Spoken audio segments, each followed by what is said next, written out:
Hi, I'm Dennis Beach. I'm a sculptor and painter. I'm privileged to have a piece of mine in the Delaware Art Museum collection.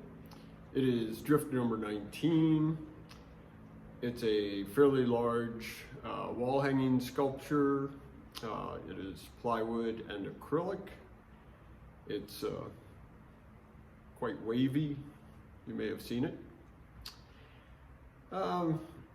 So welcome to my studio. Today I'm going to talk a little bit about what I do artistically, why I do it, how I do it. Take a look at a few new pieces I'm working on, and hopefully you'll get to know me a little bit better. I am here in my Wilmington, Delaware studio. It's in the Newport part of Wilmington. I've been in this studio for about 12 years. I've been in Delaware for almost 20 years. I've worked for the past 25 or 30 years in a geometrically abstract way. I found this is what really has excited me over the years, the exploration of pure geometric shapes and using kind of a bright, bold color palette, seeing how these interact with each other, how the shapes interact with each other, how the colors interact with each other. Takes me to where I want to go a lot of times. I like to maybe create some sort of a visual excitement is one of the things I look for or hope for in pieces that I make and work on. As you can see with some of the work that's behind me, I'm here in a part of my studio where I have some of the work up.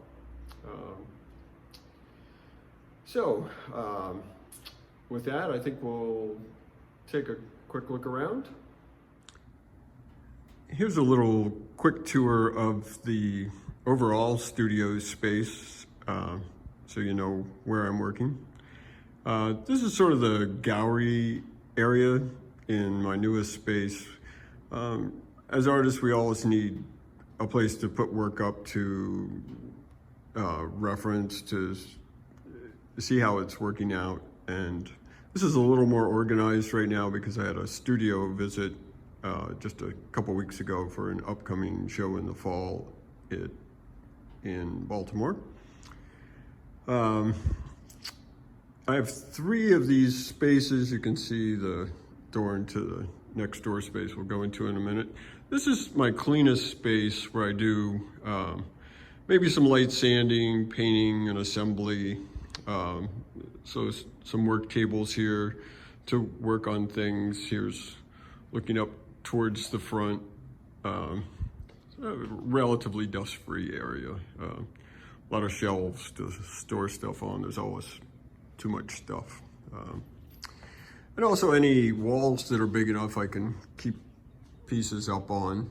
This is drift number 24, which is the next in the series after drift number 19, which is at the museum. The pieces shift a little differently on this piece. Pretty happy with it. Little view of that. As one of the things that I really enjoy about some of the sculptures I make are how they change significantly depending on your relationship to them. This looks greatly different from the side than it does from the front, and I think it makes it a little more exciting when it changes as you walk by it and around it.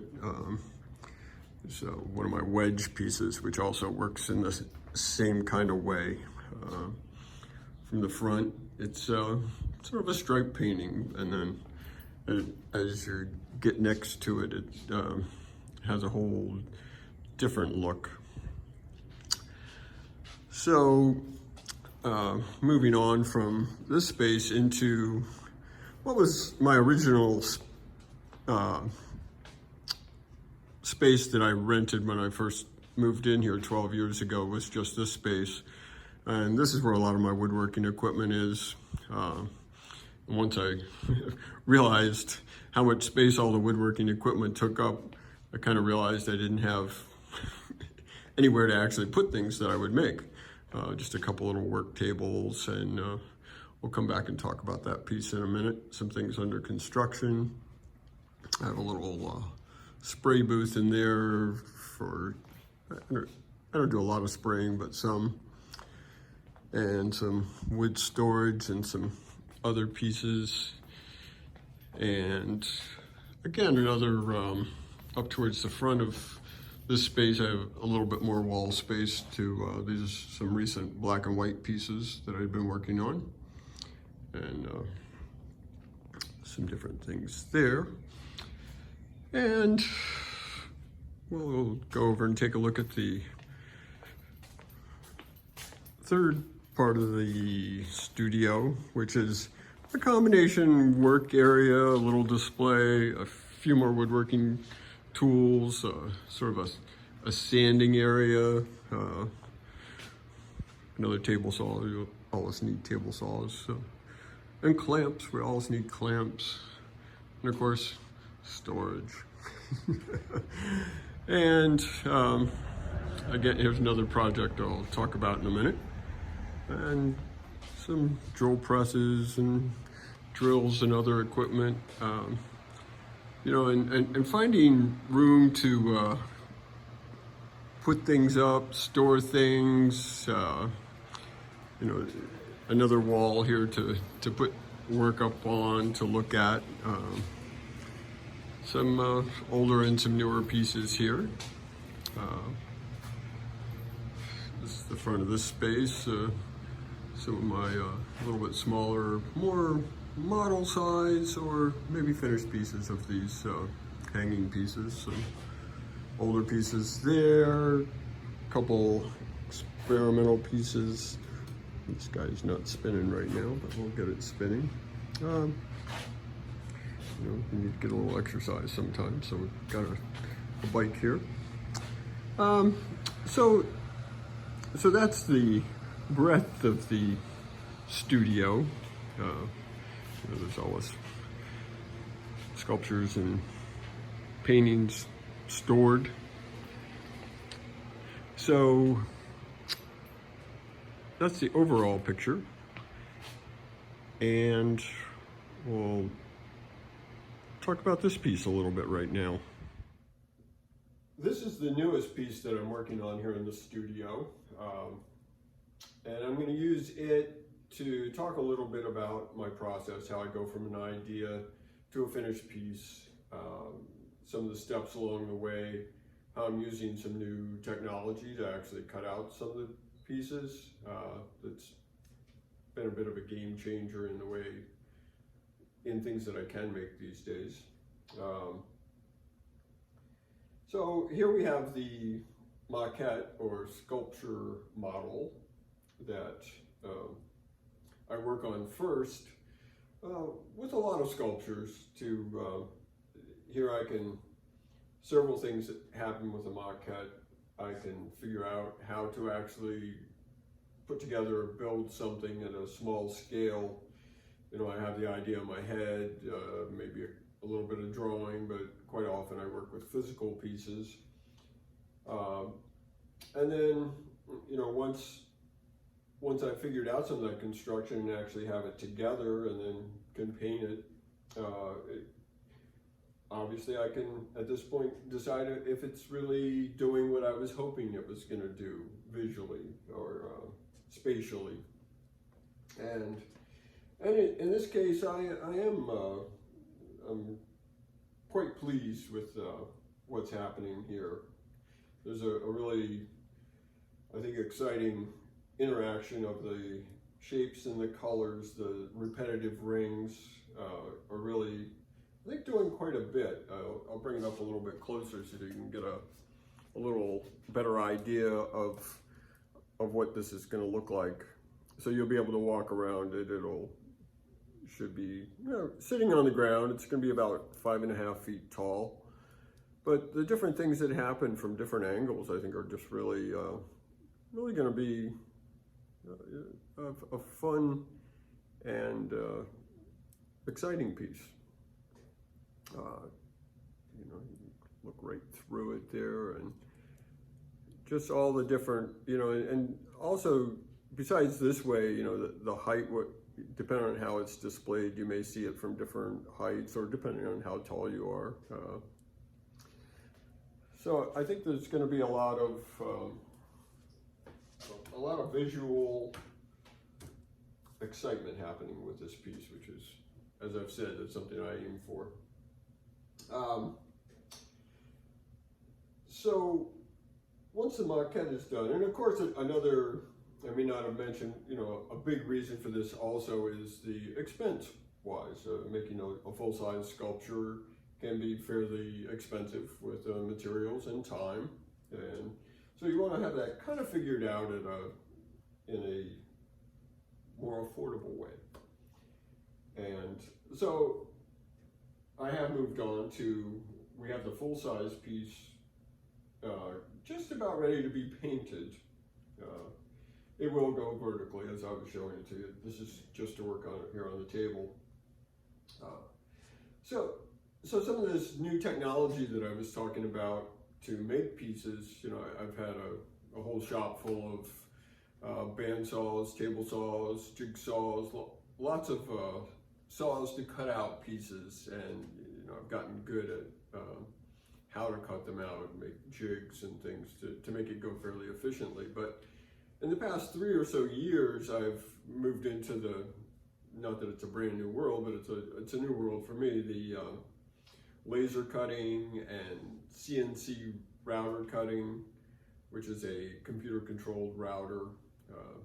So you draw a piece on your computer, a shape that you want to cut out, and then using some software, you're going to take it to either the laser or the computer controlled router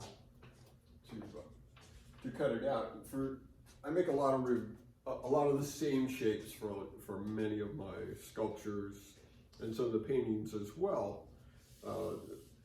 Each of these big circles is made out of 4 pieces of plywood that have a joint here that are glued together. It has an overlap in it. So there's a lot of, you know, so 4 of these pieces for each circle, a lot of circles, 8 of those, 32 pieces. I always need to make a few extras because things don't always go exactly as we plan.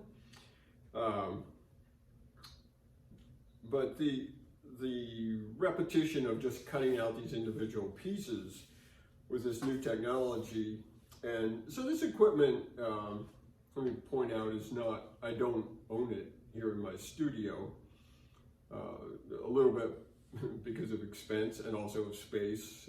I'm part of what's called a maker space, Next Fab, it's the name of it. They have Philadelphia and Wilmington locations. And it's been really, like I said, a game changer in the way I can make pieces now. I get them basically cut out. From, you know, once they're cut out, then there's still plenty of work to be done to get to a final piece. So this is going to be, I'm really looking forward to this piece. So let's move on to another piece. So I'll talk a little bit more about some of the processes with a couple other pieces that I'm currently working on. Curl number 4, part of the curl series, and a fairly large twist piece. I work in series quite a bit. I think most artists do variations on something that they've started and are happy with the way it's coming along. There's always endless variations that are possible, so you want to explore them. So these pieces are made in the same way that the drift number 19 at the museum is made, by taking a a shape. In this case, it's a sort of this crescent moon shape. In the twist piece, it's a sort of three-sided boomerang shape, if you want to call it that I use a fair amount. So I make a lot of the same piece. So all these pieces are exactly the same. And then I'll stack them up, I'll either shift them. It's usually has something to do with shifting them in some kind of way to build up thickness and build up a shape. So you can kind of see that once these are glued together, it's a sort of a stair-steppy kind of thing going on. I laminate them with epoxy, and the red color is I put pigment in the epoxy. So in a way, it's like a paint. Paint is really just pigment and a binder. So this is a type of painting. In the end, once I've sanded it down, there'll be this fine line of red where each piece is glued together. And that's a subtle thing that's in much of my sculpture. So once these are put together like this, then there's a fair amount of grinding and sanding to get to a smoother, as I think of it, smoother, more pleasing shape. I mean, this is an exciting look, because sometimes people will say, I love it like that, and I love it like that too, but it's not where I'm headed. This is where I'm headed. But, and you know, to get from there to there, some of the rough, different pieces, I use different equipment on. This large belt sander is a tool that's used to shape the, to go from there to there. On the twist piece, it's a pretty physical thing. You're just sanding off. We change the grits of sandpaper to go from coarser to finer. And then there'll be some hand sanding once it's sanded a little bit more. A lot of hand sanding with these. With the curl piece right now, I had to back up on this piece a little bit. There were some ripples that I found in the surface. Sanding the paint off, it just had a couple coats on it. Sometimes you see things more once the paint's on it. And I had it set up here. You know, one of the fun challenges is trying to figure out how to hold things that aren't square, rectangular, or something. Everything has a new different shape, so trying to hold it so you can actually work on it.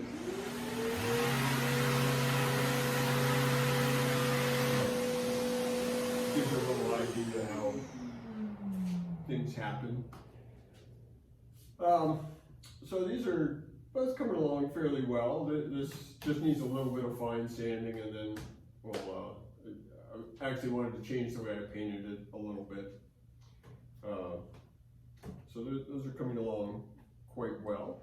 So in conclusion, I thought I'd talk a little bit about the pieces that are over here in the gallery area that were behind me at the beginning, just to give you an idea what they were, if you haven't had a chance to see them. Over here along the wall, we have the part of the twist series. Like I said, most things are part of the series. This is a wall-mounted version of the large twist that you saw over on the other side. Sort of cut in half, spaced out differently. Again, a completely different variation that came out to be a pretty exciting piece. Again, there I am using that word. I really like visual excitement. And right below it, you see the, you may not be able to see it real well, the maquette. Again, that was a piece that took a lot of figuring out to how's this going to work, what's each piece going to look like, and the maquette became a very important ingredient in it. I have a few paintings in here. Let's see if I can get my finger to point the right way. Part of a spin series.